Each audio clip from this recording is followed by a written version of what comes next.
Assalamualaikum warahmatullahi wabarakatuh. Di sini kami dari kelompok 7 akan memaparkan materi mengenai feasibility studies dan berikut adalah anggota kelompok kami. Yang pertama adalah saya Stefan Angkawijaya dengan NPM 092, kemudian Legas Arya Bagaskara NPM 108, Muhammad Fauzan NPM 111, dan Dimas Akbar NPM 124. Definisi studi kelayakan atau feasibility studies. Menurut para ahli, menurut Ilham Fahmi, studi kelayakan bisnis adalah suatu kajian ilmu yang menilai pekerjaan suatu bisnis untuk dilihat layak atau tidak layaknya, atau visible or invisible. Dilaksanakan dengan menempatkan ukuran-ukuran baik secara kualitatif dan kuantitatif yang akhirnya terangkum dalam sebuah rekomendasi. Dari pengertian di atas, penulis menyimpulkan bahwa studi kelayakan merupakan kegiatan penelitian yang bertujuan untuk memutuskan apakah sebuah usaha itu layak dikembangkan dan dengan sebuah ide atau dengan sebuah rencana bisa lebih baik dapat mendatangkan manfaat yang lebih besar bagi semua pihak dibandingkan dampak negatif yang ditimbulkan. Kemudian apabila definisi secara umum, studi kelayakan atau feasibility studies ialah suatu penelitian tentang layak tidaknya suatu bisnis dilaksanakan dengan berhasil dan menguntungkan secara kontinu. Studi ini pada dasarnya membahas berbagai konsep dasar yang berkaitan dengan keputusan dan proses pemilihan proyek bisnis agar mampu memberikan manfaat ekonomis dan sosial sepanjang waktu. Dalam studi ini, pertimbangan-pertimbangan ekonomis dan teknis sangat penting karena akan dijadikan dasar implementasi kegiatan usaha.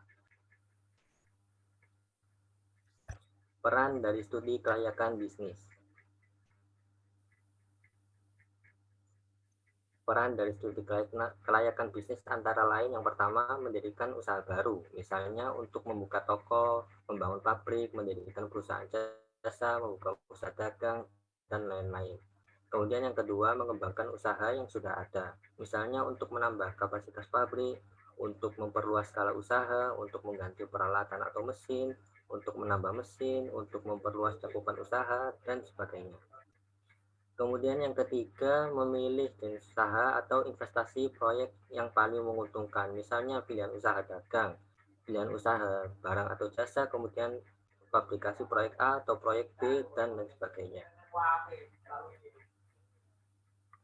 Tujuan dari feasibility studies. Tujuan dilakukannya studi kelayakan tentunya adalah untuk menghindari keterlanjuran penanaman modal atau investasi yang terlalu besar pada peluang bisnis yang kurang menguntungkan. Tentu saja studi kelayakan ini akan memakan biaya, tetapi biaya tersebut relatif kecil bila dibandingkan dengan resiko kegagalan dari investasi bisnis. Manfaat dari studi kelayakan bisnis atau feasibility study. Materi ini akan disampaikan oleh teman saya. Oke, saya akan melanjutkan manfaat dari studi kelayakan bisnis antara lain yaitu satu, meningkatkan fokus dari pihak penyelenggara proyek. Yang kedua ada mengidentifikasi peluang baru bagi proyek. Yang ketiga yaitu memperkecil resiko kerugian, dan yang keempat mempermudah pengendalian sebuah proyek, dan yang kelima mempermudah perencanaan sebuah proyek, lalu yang keenam memberikan informasi berharga untuk keputusan pengadaan proyek, yang ketujuh mempersempit alternatif bisnis, dan yang terakhir yaitu yang kedelapan mengidentifikasi alasan yang sah untuk melakukan proyek. Selanjutnya yaitu ada jenis-jenis studi kelayakan feasibility studies. Yang pertama ada technical feasibility, economic feasibility, legal feasibility, dan operational feasibility. Yang pertama yaitu technical feasibility. Jenis feasibility studi pertama adalah technical feasibility. Jenis pilihan ini berfokus pada sumber daya teknis yang tersedia untuk organisasi. Ia dapat membantu perusahaan untuk menentukan apakah sumber daya teknis sudah memenuhi kapasitas dan apakah tim teknisnya mampu mengubah ide menjadi sistem kerja yang baik.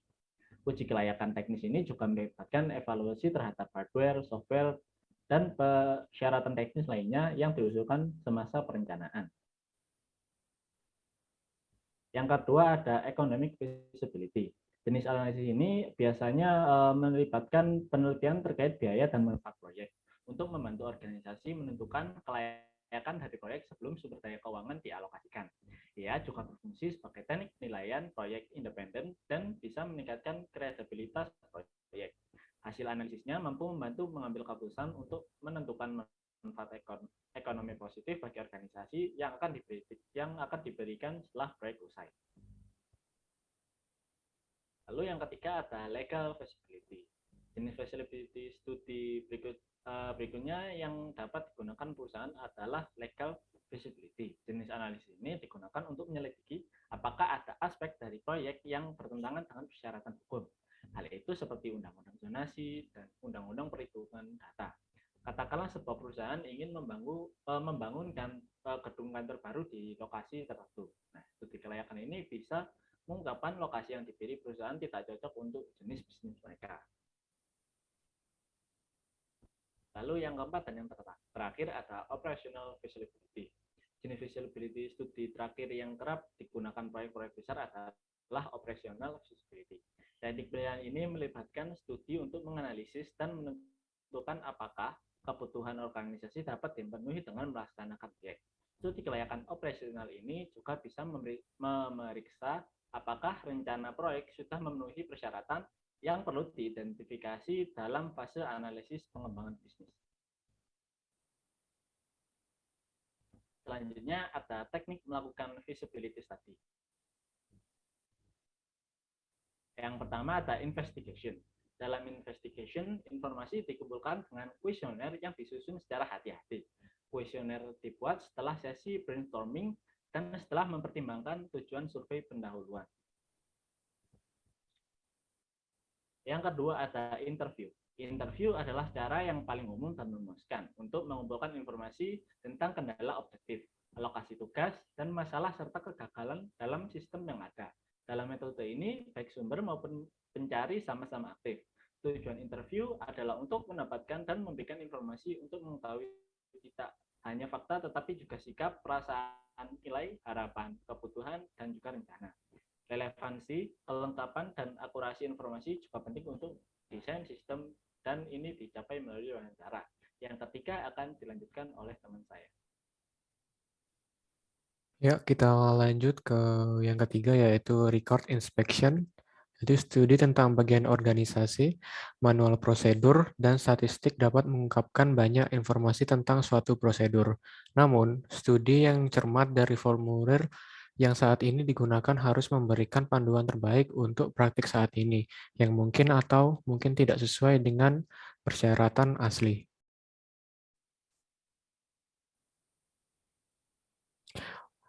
Yang terakhir yaitu observation. Dalam metode ini, orang-orang diamati oleh tindakan mereka.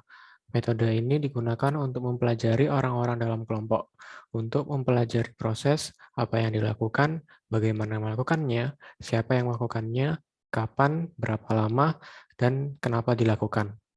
Ini metode pengumpulan informasi, sumbernya aktif dan pencarinya pasif.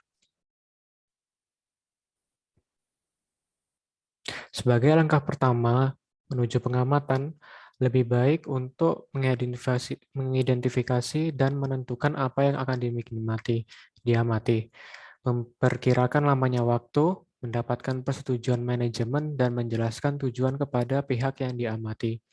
Saat mempelajari orang di bawah metode ini, lebih baik untuk mencatat apa yang diamati dan juga mencatat waktunya jika perlu.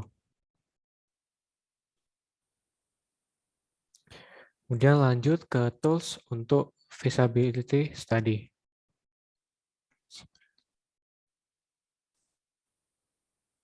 Tool pertama dalam feasibility study yang akan memantapkan hasil analisis merupakan sejumlah komponen tertentu. Sejatinya, feasibility study adalah teknik penilaian atas kepraktisan proyek yang biasanya diusulkan oleh para stakeholder dan penyelenggara. Penyelaksanaannya pun dapat dikatakan sebagai salah satu tahap terpenting sebelum proyek mulai diluncurkan oleh perusahaan.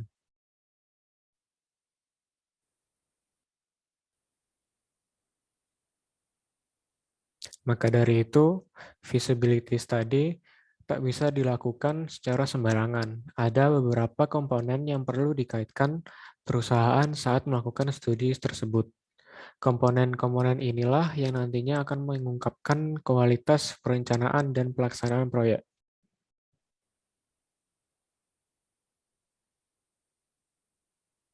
Kemudian kita lanjut ke bagian komponen feasibility study.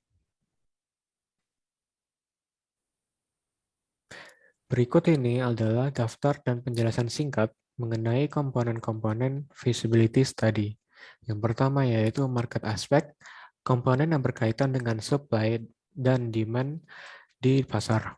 Kemudian teknik aspek, komponen yang mengacu pada teknis proyek seperti simulasi proses, daftar peralatan, studi SDM, dan lain-lain.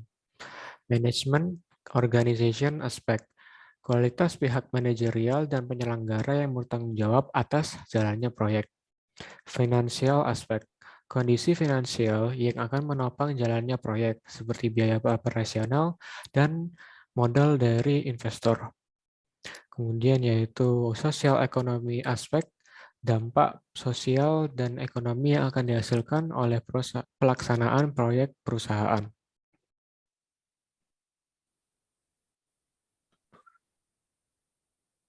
Kemudian lanjut yaitu legal aspek, analisis terhadap dokumen dan persetujuan proyek untuk melihat kelayakannya terhadap hukum yang berlaku. Kemudian environment aspek, dampak yang akan diberikan proyek terhadap lingkungan. Kemudian kita bakal masuk ke praktik feasibility study. Bisa dilanjutkan teman saya. Oke, kita akan masuk ke praktek feasibility study. Terus untuk studi selanjutnya mengacu pada praktik atau analisis. Meskipun setiap proyek memiliki tujuan dan kebutuhan yang unik, jenis penelitian ini menawarkan tahap-tahap praktik yang sama dengan hasil yang memuaskan. Cara kerjanya bahkan dapat diikuti oleh hampir semua perusahaan dari sektor industri yang berbeda. Berikut ini adalah sejumlah praktik feasibility study yang dapat kamu praktikkan untuk kebutuhan proyek perusahaan. Yang pertama, sejumlah praktik feasibility study. Lakukan tahap analisis awal seperti meminta feedback tentang konsep baru proyek dari stakeholder yang sesuai. Lalu ada analisis kualitas dan ajukan pertanyaan terkait data yang diperoleh pada fase awal penelitian. Lalu selanjutnya, lakukan survei atau riset pasar untuk mengidentifikasi permintaan dan peluang untuk mengejar tujuan proyek. Tulis rencana organisasi, operasional, serta bisnis, termasuk mengidentifikasi jumlah tenaga kerja yang dibutuhkan beberapa biayanya dan untuk berapa lama. Siapkan laporan laba rugi yang diproyeksikan yang mencakup pendapatan dan biaya operasional. Lalu selanjutnya siapkan neraca hari pembukaan dan yang terakhir ada identifikasi hambatan dan potensi kerentanan serta cara mengatasinya.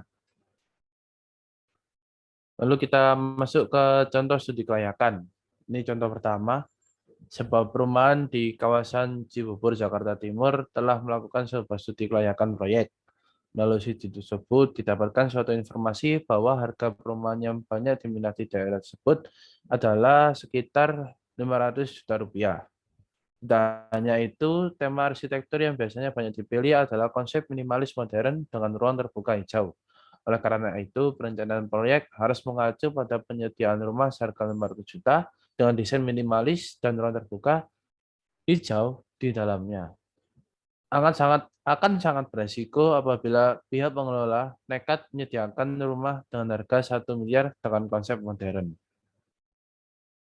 Dengan memahami feasibility study, kita jadi lebih memahami apakah suatu proyek layak atau tidak direalisasikan. Studi kelayakan ini akan meminimalisir kerugian yang mungkin dialami dari suatu proyek.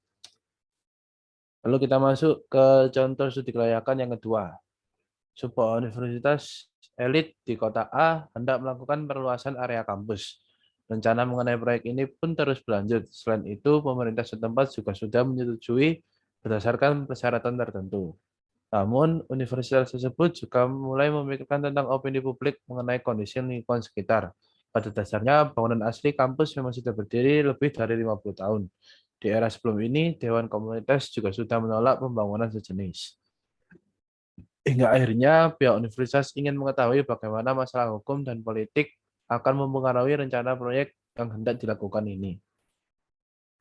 Semua hal perlu diketahui dan yang tidak menjadi alasan pentingnya melakukan studi kelayakan mengenai proyek perluasan arena ini. Sampai akhirnya proses ini dilakukan oleh universitas elit tersebut. Pada akhirnya, pihak universitas memutuskan untuk terus maju sesuai dengan rencana ekspansi, tentunya tanpa meninggalkan bangunan kampus bersejarah yang sudah lama berdiri. Apabila tidak melakukan studi kelayakan, mungkin kampus elit tersebut jadi tidak akan pernah tahu apakah ekspansi yang hendak dilakukannya layak atau tidak. Berikut adalah daftar pustaka atau referensi dari kelompok kami terkait presentasi tentang feasibility study ini. Mungkin sekian dari presentasi dari kami. Bila ada salah kata mohon dimaafkan. Terima kasih. Wassalamualaikum warahmatullahi wabarakatuh.